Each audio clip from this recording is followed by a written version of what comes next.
What's up guys, and welcome back to my channel.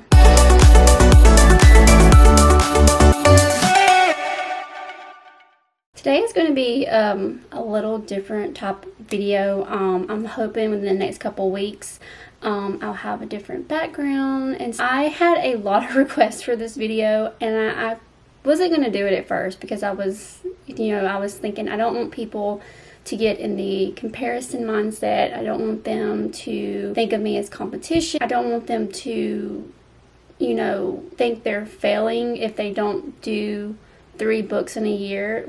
I understand that is very not normal, and let me preface by saying that, I know that's not normal. I had a very whirlwind of a first year in self-publishing, and I just kind of want to I've got notes here, and I just kind of want to take these notes and tell you what I did personally, the mindset that I was in, the time management that I did, how I was organized, the apps that I use, even the YouTube channels that I watched. I will put all of them down below so you can go watch their YouTubes as well, because YouTube, literally, I binge watch so many YouTube videos. It's not even funny because I had no idea what I was doing going into this, and that's really why I'm doing this video, is because people who were also in the same shoes that I was in, they didn't know what they were doing, but they learned from other people. If those people hadn't put their content out there, I wouldn't have known what I was doing. And so that's what's made me decide to go into this video and talk about how I released 3 books in a year. If you are new here, my name is Jessica Whaley. I am a 3-time published, self-published romance author. I started, honestly, December of 2023 is when I got the idea to start writing my first book. In that time, I have written, I don't have my 3rd copy, I don't know where it's at, of The Light in His Darkness. I walked around my room for it. I think it's in my car where I was doing content. I have released 3 novels. Letters to Magnolia was my debut romance novel. It is a standalone series. The Light in His Darkness is the 2nd book to that. And then I just recently released The Not So Best Man, which is a Christmas rom com. I will link all my books down below. They are on Kindle Unlimited. They are on Amazon if you want to go check them out. But this video is specifically for you and how you can release 3 books in 1 year. I have notes written down right here, so if you see me looking down, that's what I'm looking at. I just kind of brainstormed real quick before I started videoing. I'm going to probably be a little tough love here because that was a big thing. Being able to release 3 books in 1 year, I had to be tough love with myself. This wasn't the first time that I've tried writing a book. Given the book that I was originally writing back in 2019 was a biography of myself, because I am someone who has went through traumatic medical event. I had scoliosis. I had a spinal fusion done when I was younger at Children's Hospital. I had complications from that. So I was writing a book about that, and that triggered a lot for me.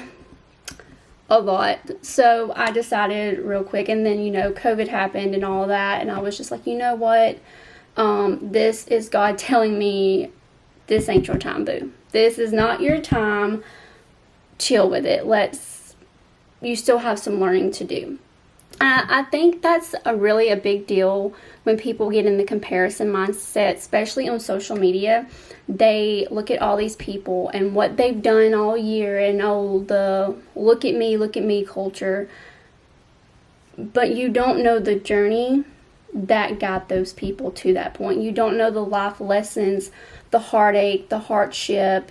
You don't know the struggles those people got to get to the point of being able to say, look at what I did. So if you're somebody who feels like you're in your valley right now, you're in your hardship, you're in the struggle part of your life, take that as maybe a sign from the universe or from God or whoever you believe in, that, maybe I need to focus on this lesson that's going to make me a better person for what I'm wanting to do dream-wise. Let's dive into some tough love, some advice, some mindsets that you need in order to do this.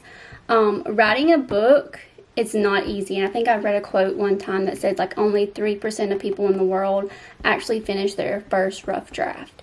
And so it's a mindset. It's a mindset. It's a discipline. It's all about discipline and how bad you really want it. So for me, personally, I was tired of feeling like a failure, feeling like I didn't know my purpose, feeling like I didn't know what I wanted to do with my life.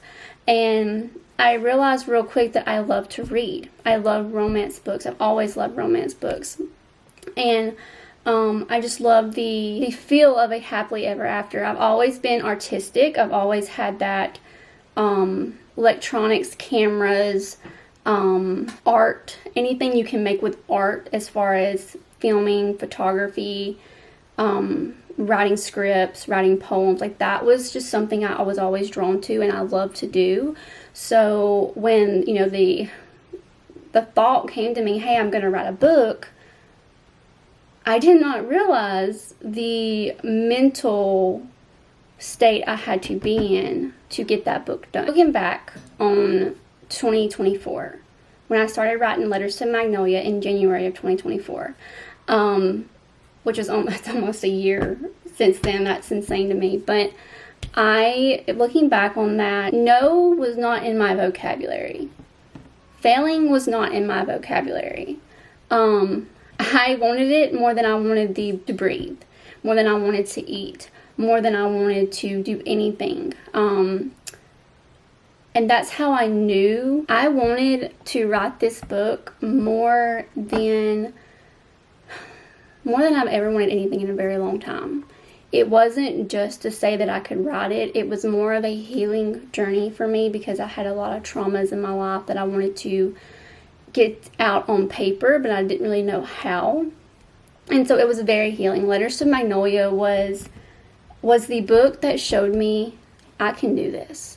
I can freaking do this.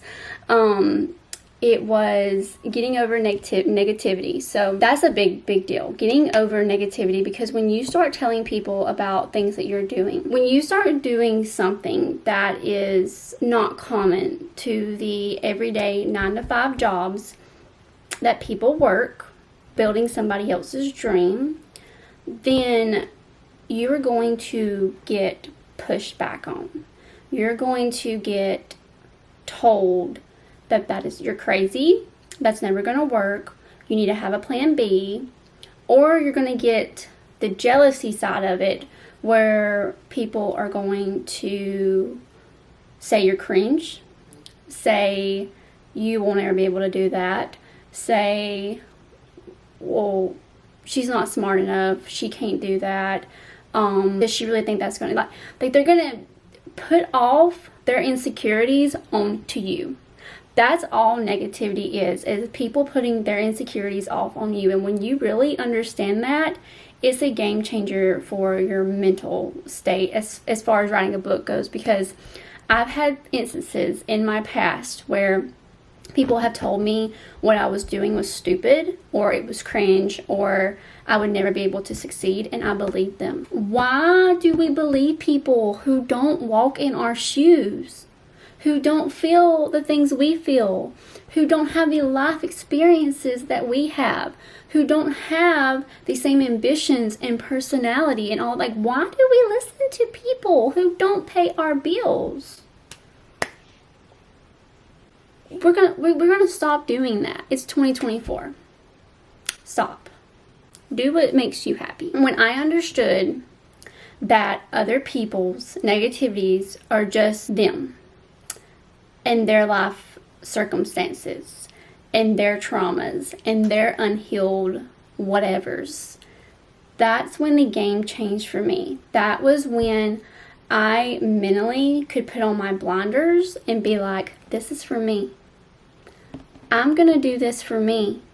Screw whatever you think. You're not the one who's been unhappy. And this is another thing as far as advice goes, before I dive into the time management of everything, is you got to be okay with strangers supporting you more than your circle.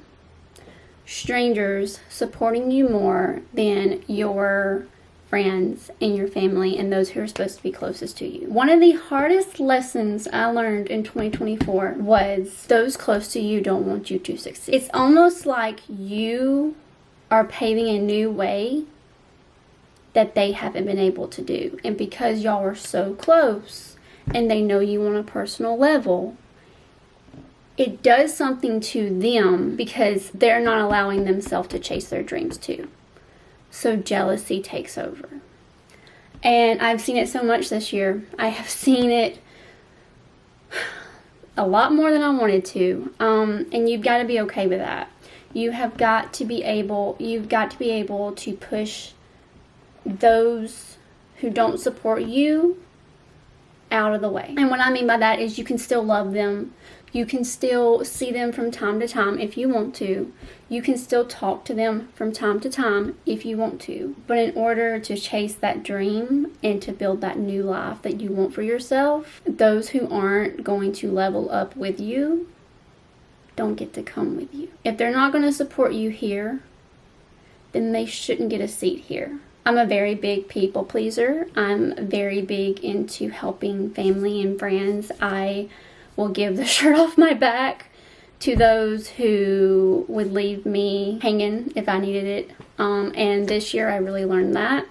I really learned that I can't pour into myself and give for myself if I'm giving it all to others. And when I realized that my burnout, my depression, my anxiety came from because my cup was literally empty because I was giving it to everybody else. And I wasn't putting boundaries down and saying no and doing what was best for me in my home. When I really learned that is when I started loving what I was doing. I really, my imagination grew from my stories. I was able to get into a routine. It wasn't like I was saying, oh, I don't have time for all this. Oh my gosh, I don't know if I'm gonna have this done. I don't feel like writing today. I don't feel like, making content today or making marketing things today because I've had to do X, Y, and Z for everybody else. No. That stopped this year. This year I put my foot down and I said no to a lot of things I would have been first in line for. And it may have made a lot of people mad, but those people took me for granted. And when you understand that is when you can start pouring into your cup and see the difference that makes for you mentally. Because that's what writing a book is. It's all a mental game. You might have the story up here. 90% of people have the story here. If you're watching this right now, you have a story up here. You have you have it all planned out in your head. But for some reason, there's a mental block and you haven't put it down on paper yet. You haven't started writing yet. It could be because you're filling everybody else's cup and not your own. Okay. My second tip for writing 3 books in a year is time management. This I had to learn really, really quickly. I started writing Letters to Magnolia in January and I released it in May. So I started writing it in January, had it completed middle-ish of February as far as the rough draft, my edits, my fluffing, and then I sent it to my editor that I was using then. And then she had it back to me in April. I did last minute edits. I done formatting. I done all of that myself, thanks to YouTube. And I released it on May the 7th. During the time of her having Letters to Magnolia, I was writing book 2, The Light and His Darkness, of the Maple series. And by the time Letters to Magnolia released in May, The Light and His Darkness was being sent off to my editor in June. When The Light and His Darkness was releasing, I was writing The Not So Best Man. And that went to my editor in October. And then it released in November. So how did I do all of that?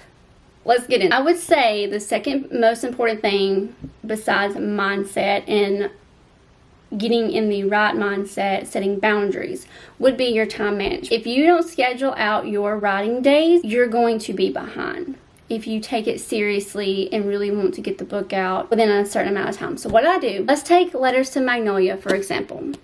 This is a 56,000 word book. It has, I want to say 24 chapters, 2 epilogues.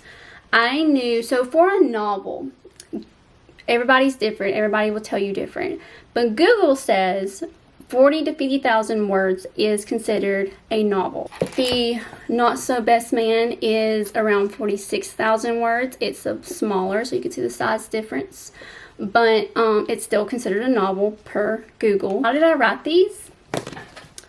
I scheduled out my writing days. So what I did is, okay, I take, when do I want this book to go off to my editor? Let's give it 30 days. So let's write a book in 30 days. 56,000 words divided by 30 days. If you want to take off weekends or take off middle of the week, count that in. Figure that in. But let's do the math. 56,000 divided by 30. Roughly a day, you need to write 1,900 words. And that's what I would do. I would schedule that into my day. If somebody needed me to go somewhere, sorry, no, I can't. I have to write. Or I would schedule in. I would go do what I needed to do, run my errands, come home. I would sit down and I would write. So, I don't have children. So I can't talk to you about a time management routine with a child. I do have a fur baby. We have a golden doodle, but if I need him, he's normally just like laying around. So not running around like a toddler would be. If that's the case, if I did have little ones running around, I would probably schedule it in during nap times or late at night when everybody's asleep, or, a couple times a week or maybe once a week. Do like a full day of writing and say, hey, so-and-so, if I had a babysitter or something, that I could say, hey, do you mind watching them for this amount of time so I can get some work done? It really depends on your schedule, and I'm also a full-time stay-at-home wife, so writing is my full-time job. If I was working a 9-to-5, which I have in the past, not while I have been writing a book, but I have worked to 4:30 jobs or 8-to-5 jobs. So what I would do is I'm not a morning person, so when I get home in the evenings, cook supper, sit down, maybe write a couple thousand words. It's just all about taking how big you want your book to be, by how long you want to have it done by, 30, 60, 90 days or more, and then see how many words a day you need to hit that goal. A website that I love to use is, I think it's called Pacemaker Planner. I think I do pay like $8 a month for it. I don't know if there's a free version. You could check it out. I will link it down below. But that has been a game changer. I have started using it with my dark romance that I'm writing because it is a much bigger book. But you can use it for smaller novellas or novels or whatever you want to use it for.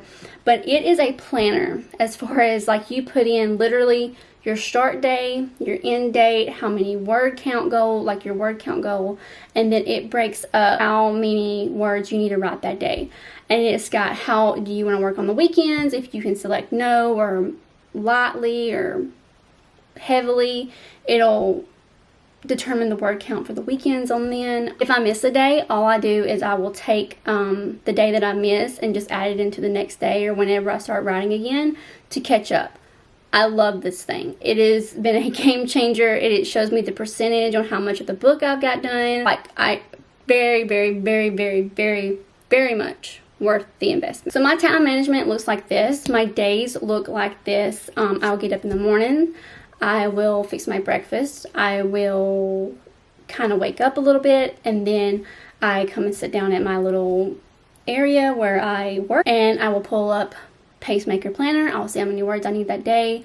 I'll see what's on my marketing content for the day, what I need to post, what I need to get ready to post, and then I will sit down and I will write the amount of words that I need to write that day. If that means I need to get up, walk around, go work out, move my body, go get a drink to refuel, and then come back, I will. There has been days where I've had 3,000 words to write a day, and I sit until I get it done. And so that's just the mindset of, this is what I do full time now, and I work everything into my schedule. The content can wait, the YouTube videos can wait, the the book comes first. So the writing comes first, and I always make sure that that is done, even if I have to catch up for a couple of days. As far as if I miss a couple of days of writing, I always make sure that I have that planned into my schedule. All right, the next advice that I have is organization.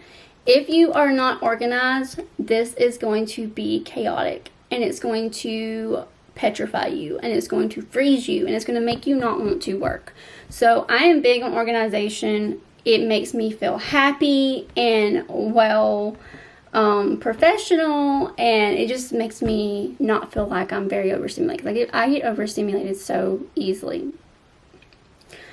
So how am I organized? Everything is written on my iPad. Every first draft, everything. I do not transfer anything from my iPad as far as manuscript wise until I am ready to format it into an ebook or a paperback. And everything stays on that iPad. I do everything from that iPad. The iPad goes everywhere with me. I do not leave it at home. It literally goes in my bag, that goes in my car, that travels with me. And that's just so it's easy for me to take out. If I have an idea, I write it down in my notes. If I have a scene in my head, I take it out and type if I have time. If not, I write it down in my notes. It goes with me. The other way I stay organized is the apps that I use. So like I mentioned before, Pacemaker Planner. That is my holy grail. Best thing ever. I'm not the one who found it. Katie Weismer, is that her name? She's a author YouTuber on here. I'll link her channel down below, but that's where I found, she uses it, and that's where I found it, and game changer. I'm also organized in the fact of I schedule out my days. Like the end of the month, the next month is scheduled out. I know there is things that I can change around if I have to. That's the joy of making my own schedule. But for 90% of the time, I try to stay on that schedule just because I'm a very schedule, routine-oriented person. That keeps me in line for what I have going on for the month or the week. All right, let's talk about investments. So when I wrote Letters to Magnolia, I did 99% of it myself. Yes, I did hire an editor, and she done wonderful. I don't use her anymore. I've actually switched to another editor, but my first editor was wonderful, and she was within budget for me. So that's a thing that you really need to do. You need to think about your budget for your book. What are you okay with spending? So I was new into the self-publishing world. I didn't really know what was going on, how I was going to do things. So, and I have an artistic side to me, which helps. If you're someone who is not very artistic or it overwhelms you, I would recommend hiring out these certain projects for somebody to do with you or for you. I made, for Letters to Magnolia, I made my cover photo. I wrote the book. I did all the marketing. Only thing I paid for was my editor. And so I think I only spent $200 on that book. $250 maybe. So it is doable to be within a cheaper budget. However, what I learned from that book is people do judge a book by its cover and what's inside it and how you market it. If someone goes to a profile and it's not like, and I hate that the world's like this, I really, really do, because it shouldn't be this way, but people do judge a book by its cover. And so if they go to your profile on your social media, you're marketing a book, but it's all over the place, people are not going to stay around for very long most of the time.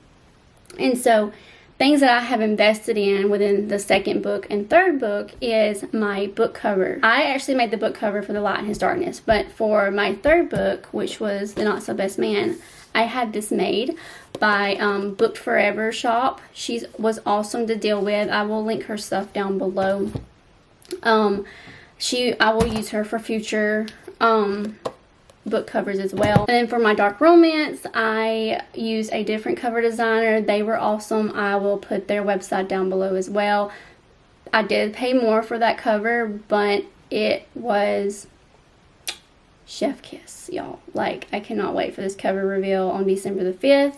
My pen name is Marley Cross. Oh, the cover looks so good, but I did pay more for it. So, it was an investment, and I'm very, very proud of that investment. The next thing that I would say is really good to invest in is your editor. I'm going to get my next video, we're going to dive into how I chose an editor, but your editor is important because they are somebody who is not only taking your words and making them more professional, but they're also someone who is going to take your book and enhance it for your readers. And they may actually be able to find things that maybe you thought was okay, and they're like, hey, let's try this instead, because most of the time editors have a degree in English. I do not have a degree in English. I talk very Southern, so sometimes the way I talk is the way it goes out on paper, and I am just so thankful for Pat, who is my editor now, and she has done phenomenal work. So I would very, very, very much recommend you investing into an editor. The next thing that I invest in is Canva Pro. So I use Canva for literally everything. I use it for marketing. I've used it for book covers. I've used it for XYZ, everything. Like literally everything. Canva is amazing, and you can find YouTube videos on how to do certain things within Canva. There is a free version. You can use that. It'll work just fine. But I use the pro version because some options are not available. Some stock images are not available. Some other things are not available unless you have the pro version. So I do pay for the pro version. I think it's like $12 a month. To me, well worth the investment, but I use it full time. So if you're not someone who's going to use it every single day, try the free version first, and then you can upgrade to the pro. This goes along the lines of marketing your book, because just because you're writing a book doesn't mean you just write it. You do need to market it and talk about it and get the word out there. So another app that I use is CapCut, and I do pay for the pro version. However, there is a free version. You can definitely use just the free version. But it is awesome to edit all your reels, all of that stuff in there, and then export it and use for like TikToks and Instagram reels and YouTube shorts and things like that. I hope you liked this video. I hope it made sense. Like I said, releasing 3 books in 1 year is not common, and I understand that.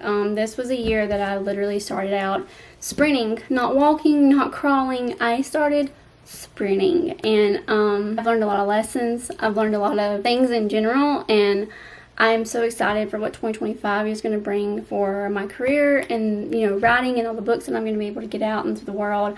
I hope to do more YouTube videos, like sit-down videos like this on how to do certain things. If you have a certain video in mind you want to see, or a certain question, drop it down below in the comment, and I will look at it and hopefully be able to make a video on it, or at least comment back to it. It'll help you a little bit. Everything is linked down below. My books, everything's on Kindle Unlimited, and I will link below the websites that I talked about today for like book covers and pacemaker planner and all of that. The biggest thing I can tell you is mindset. Just want it so bad that nothing else is going to stop you, because that's literally all I did. Is I learned, I binge watched YouTube videos, I made notes, I put my blinders on, put my head down, and I just worked. I just worked, and didn't take no for an answer, didn't take negativity for an answer. I legit just did it. And I'm so thankful I did. So if you're someone who's looking to chase after your dreams of writing your very first book, please, please, please, please take the advice that I've given you and just run with it. Run with it, and I'll be cheering you on. Make sure you are subscribed to my channel if you want to see more videos like this, and I will see you next vlog. Bye, guys.